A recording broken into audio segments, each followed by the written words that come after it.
আসসালামু আলাইকুম প্রিয় দর্শক, মাস 6 থেকে 7 আগে এই মানচিত্র চ্যানেলেই একটি কন্টেন্ট করেছিলাম, যার শিরোনাম দিয়েছিলাম প্রতারণার বিপ্লব। যদিও বিপ্লব শব্দটা আমি ইনভার্টেড কমার মধ্যে ইউজ করেছিলাম, তার কারণ 24-এর এই আন্দোলনকে কোনোভাবেই বিপ্লবের সঙ্গে তুলনা করা যায় না, করার কোনো প্রশ্নই ওঠে না। তো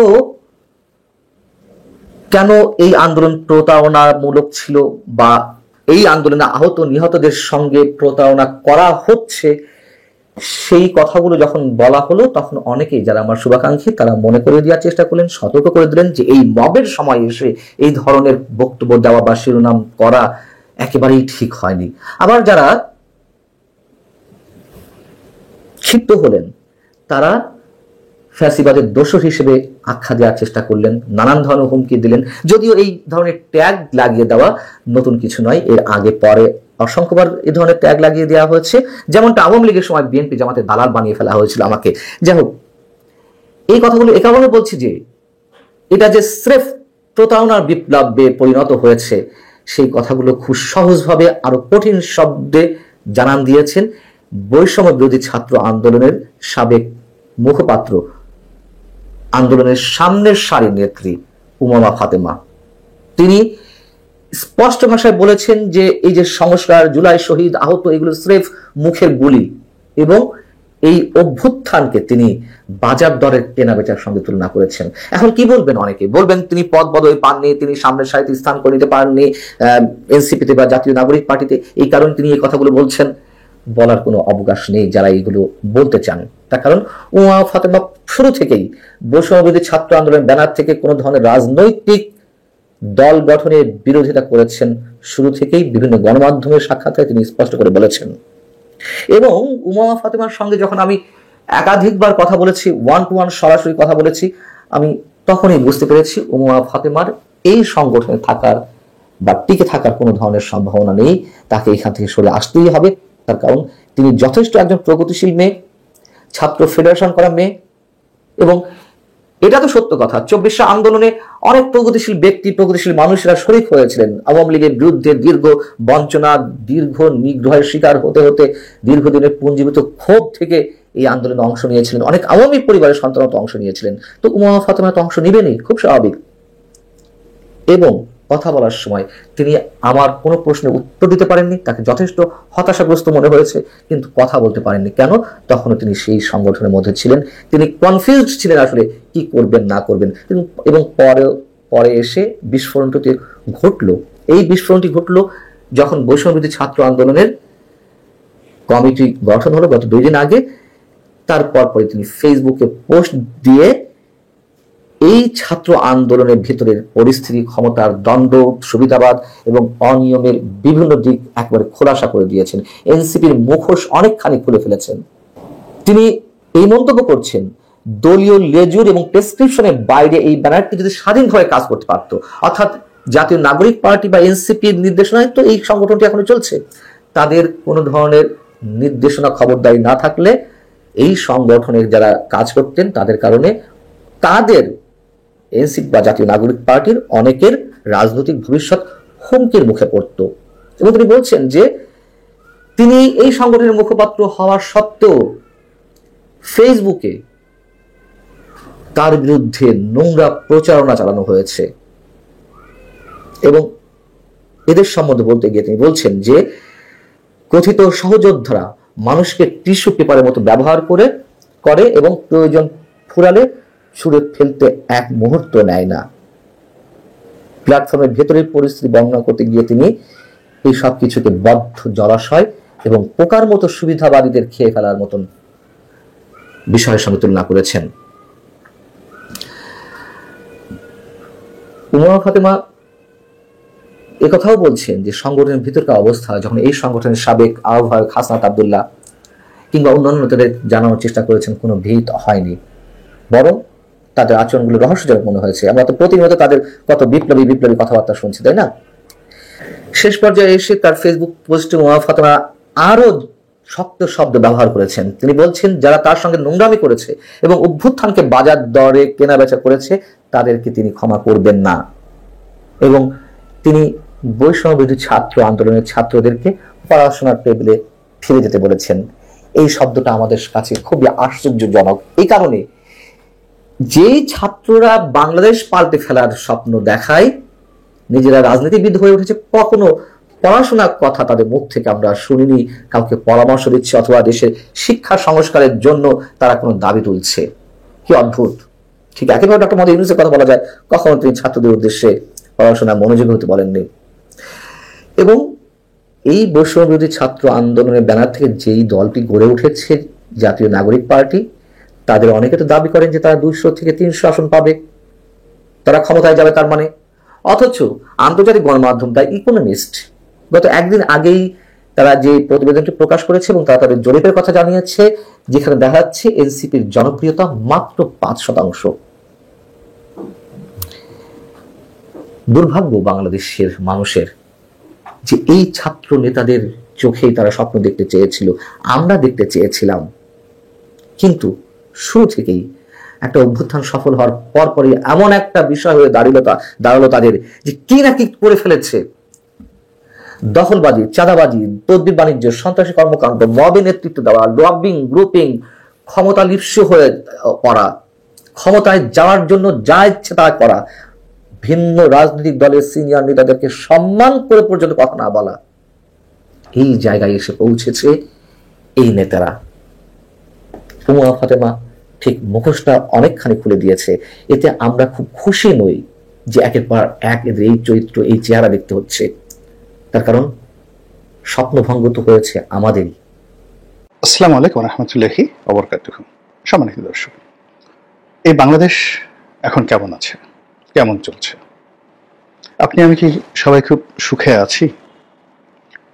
কিংবা আগামীতে যে আমাদের দিনগুলো যদি আল্লাহ রাব্বুল আলামিন আমাদেরকে বাঁচিয়ে রাখেন, সেই দিনগুলো সুখে আমরা কাটাবো, শান্তিতে কাটাবো, এমন কোনো লক্ষণ কি আপনি দেখতে পাচ্ছেন?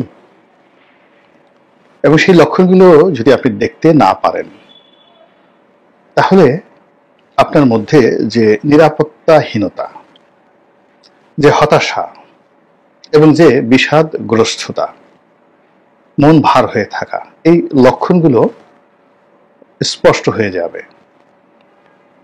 এর ফলে কি হবে? আপনার চিন্তার ক্ষমতা কমে যাবে, আপনার খাবার থেকে রুচিবোধ উঠে যাবে, কাজ করার যে উদ্যম সেটা বন্ধ হয়ে যাবে, পারিবারিক সম্পর্ক বিনষ্ট হবে, সামাজিক সম্পর্ক বিনষ্ট হবে এবং ধীরে ধীরে আপনি নিস্তেজ হয়ে, দরিদ্র হয়ে, ভিক্ষুক হয়ে, রোগগ্রস্ত হয়ে কবরে যাবেন। এবং আপনার সঙ্গে সঙ্গে আপনার পরিবার, বন্ধু বান্ধব, সমাজ সংখ্যা সকলের মধ্যে আপনার এই রোগ ভাইরাস আকারে দেখা দেবে এবং ধীরে ধীরে এটি সমাজ থেকে রাষ্ট্রে যখন ছড়িয়ে পড়বে, পুরো রাষ্ট্র একটা ব্যর্থ রাষ্ট্রে পরিণত হবে এবং সেই রাষ্ট্রে গৃহযুদ্ধ, যেটিকে সিভিল ওয়ার বলা হয়, হানাহানি, মারামারি, কাটাকাটি, এগুলো বেড়ে যাবে। তো এখন আমরা যদি আমাদের সেই বাস্তব অবস্থা বুঝতে পারি এবং যার যার অবস্থানে সেটি প্রতিহত করার জন্য অথবা সেই অবস্থা থেকে বাঁচার জন্য নিজের ঐক্যবদ্ধ থাকি এবং আমাদের যে জবান এটাকে বুলন্দ রাখি, আমাদের যে সত্যের পক্ষে অবস্থান সেটি দৃঢ় করি, মিথ্যাকে ঘৃণা করি, তাহলেই কেবলমাত্র এই ধরনের বিপদ বিপত্তি থেকে আমরা বাঁচতে পারি। তো এখন আপনি যখন একটা ব্যাধিতে ভুগবেন, একটা রোগের মধ্যে পড়বেন, সামাজিক একটা রোগের মধ্যে পড়বেন, সেই রোগ থেকে বাঁচার জন্য আপনার মেডিসিন লাগবে, কিন্তু তার আগে আপনাকে জানতে হবে যে রোগটা কি। তো এই মুহূর্তে বাংলাদেশের যে জাতীয় রোগ, সেই জাতীয় রোগ হলো যে এখন মামলা মোকদ্দমা নিয়ে বাণিজ্য চলছে। যে কোনো লোক, এখন আগে যেভাবে আওয়ামী লীগ লোকদেরকে ফাঁসানো হতো, এখন সেটা এক্সটেন্ডেড হয়ে গেছে। এটি এখন সাধারণ মানুষকে হেনস্থা করার জন্য, এমনকি বিএনপির লোকদেরকে হেনস্থা করার জন্য বিএনপির অন্য পক্ষ, জামাতের লোককে হেনস্থা করার জন্য বিএনপির এক পক্ষ, আবার বিএনপির লোককে হেনস্থা করার জন্য জামাতের এক পক্ষ যে হাতিয়ার ব্যবহার করছে সারা বাংলাদেশের টেকনাফ, তেতুলিয়াতে, সেটার 1 নম্বর হাতিয়ার হলো এই মামলা বাণিজ্য।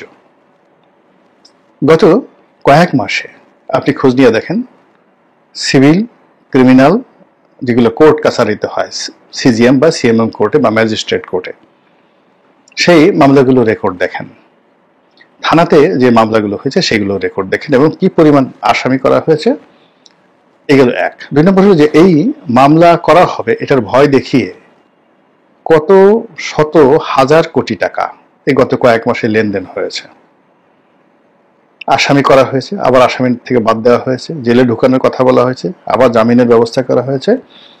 এই গত কয়েক মাসে কি পরিমাণ হয়েছে এবং এই আতঙ্কে সারা বাংলাদেশের কত লক্ষ লোক, এটা লাখ বলে ভুল হবে, কত কোটি মানুষ এই মুহূর্তে কাজকর্ম বাদ দিয়ে রীতিমতো পালিয়ে বেড়াচ্ছে।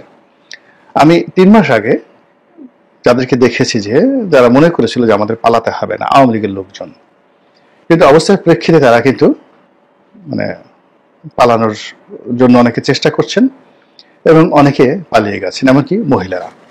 এখন ধরুন যখন আইভিকে ধরা হলো, মমতাজকে ধরা হলো, আইভিকে ধরা হলো, মমতাজকে ধরা হলো, নুসরাত ফারিয়াকে ধরা হলো, এখন চিন্তা করেন যে এই নুসরাত ফারিয়া আইভিদের মতো করে আওয়ামী লীগের কতজন মহিলা, অন্তত 10,000 মহিলা সারা বাংলাদেশে ঠিক এই পর্যায়ে নিজ নিজ এলাকাতে তারা নেতৃত্ব দিয়েছেন উপজেলাতে।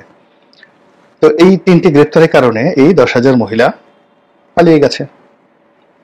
তো তারা পালিয়ে যাওয়ার ফলে কি হলো, তাদের সন্তান সন্ততির লেখাপড়া, তাদের ঘর সংসার, স্বামী, সবকিছু তছনছ হয়ে গেছে। 10,000 পরিবার এর যে প্রোডাকশন, উৎপাদন, কার্যক্ষমতা, ট্যাক্স দেওয়ার ক্ষমতা, সরকারকে সহযোগিতা করার ক্ষমতা, সবকিছু এলোমেলো হয়ে গেছে। এই গেল এক।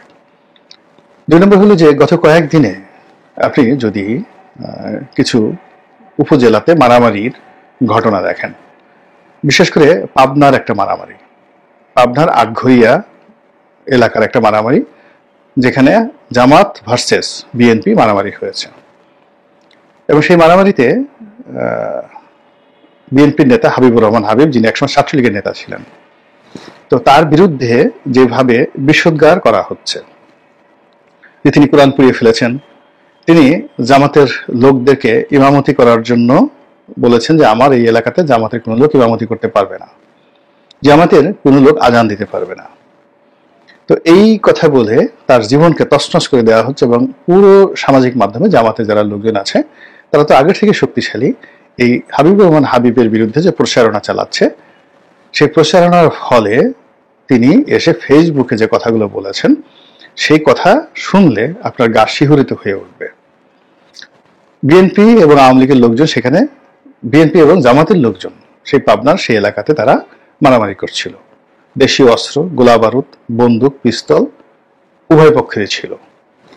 আর এই মারামারি করার জন্য ওখানে যত মসজিদের ইমাম আছেন, মুসল্লি আছেন, তারাও অংশগ্রহণ করেছেন এবং একটা বিশেষ মসজিদের কথা হাবিবুর রহমান হাবিব বলেছেন যে সেই মসজিদের মাইক থেকে ঘোষণা করা হয়েছে যে এখানে মসজিদের উপর আক্রমণ হয়েছে বলে সাধারণ মানুষকে উদ্বুদ্ধ করা হয়েছে আসার জন্য। তারপর যখন সেই মারামারিতে জামাতের লোক পরাজিত হয়েছে, বিএনপির লোক বিজয় হয়েছে, সেই লোক যে মসজিদে ঘোষণা দিয়েছিল ইমাম বা মুয়াজ্জিন, সে মসজিদের তালা দিয়ে পালিয়ে চলে গেছে। ফলে শুক্রবার দিনের যে জুমার নামাজ সেই মসজিদে হয়নি।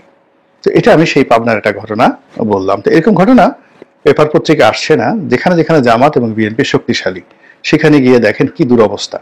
রাজশাহীতে গিয়ে দেখেন, তারপর চাঁপাইনবাবগঞ্জে গিয়ে দেখেন, পুরো চাঁপাইনবাবগঞ্জ এবং রাজশাহী এলাকাতে বিএনপি এবং জামাতের মধ্যে যে বিরোধ, এটা রীতিমতো কেয়ামতে পরিণত হয়েছে।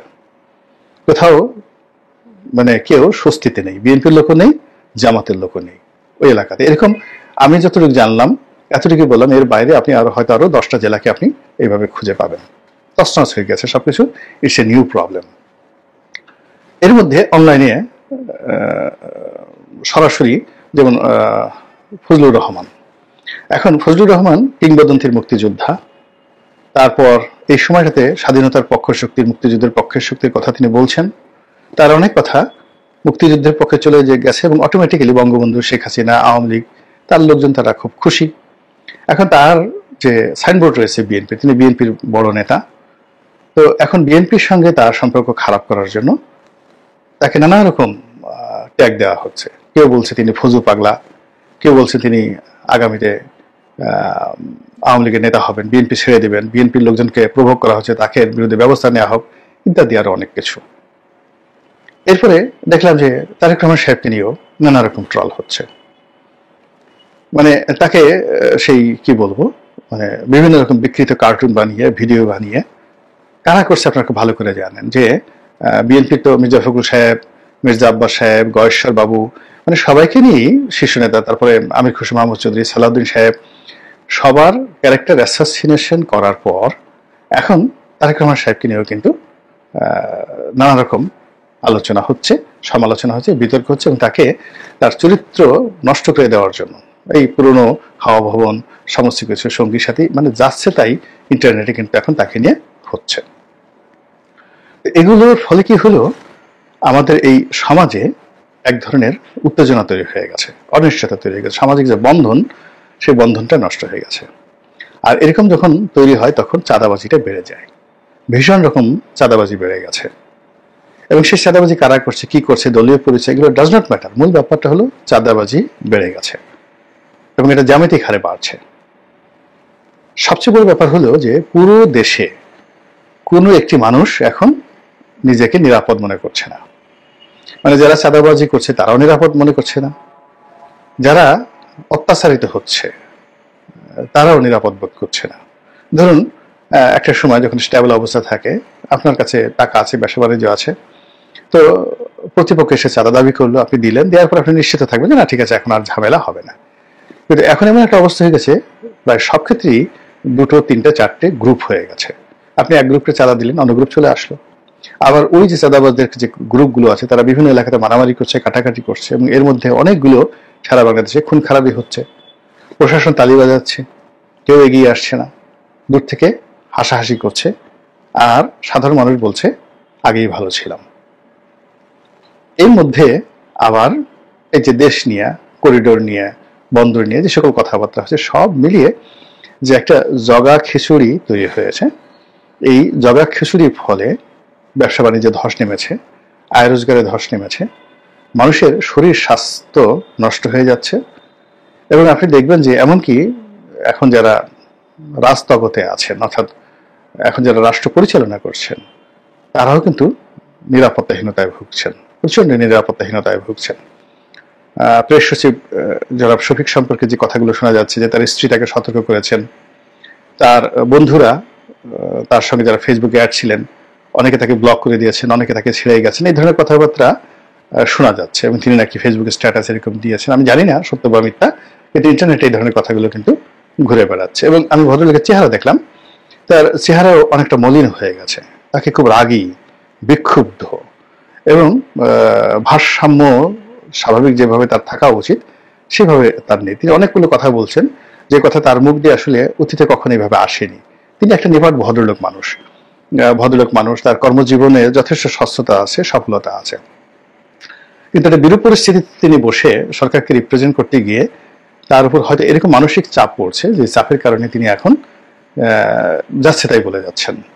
যেমন তিনি কয়েকদিন আগে যমুনা টেলিভিশনের একটা অনুষ্ঠানে তিনি বলে ফেললেন যে, যেটা ভাইরাল হয়ে গেছে রীতিমতো, যে এই সরকারের সবকিছু করার মতো ম্যান্ডেট আছে। তো এই যে আনলিমিটেড ম্যান্ডেট, এই কথাগুলো অন্য সময় হলে তিনি কিন্তু বলতেন না। সরকারের আরো বেশ কয়েকজন উপদেষ্টা তারাও কিন্তু রীতিমতো ট্রাম্বলিং ইন ফিয়ার, ভয়ে থরথর করে কাঁপছে। তো এই যদি হয় সকলের অবস্থা, তাহলে আমরা আসলে কোথায় যাব, কি করব এবং কি পরিণত হবে, এটা নিয়ে খুব গভীরভাবে চিন্তা ভাবনা করার সময় চলে এসেছে। মহান আল্লাহ আমাদের সবাইকে হেদায়েত দান করুন এবং হেফাজত করুন। আসসালামু আলাইকুম ওয়া রাহমাতুল্লাহি ওয়া বারাকাতুহু।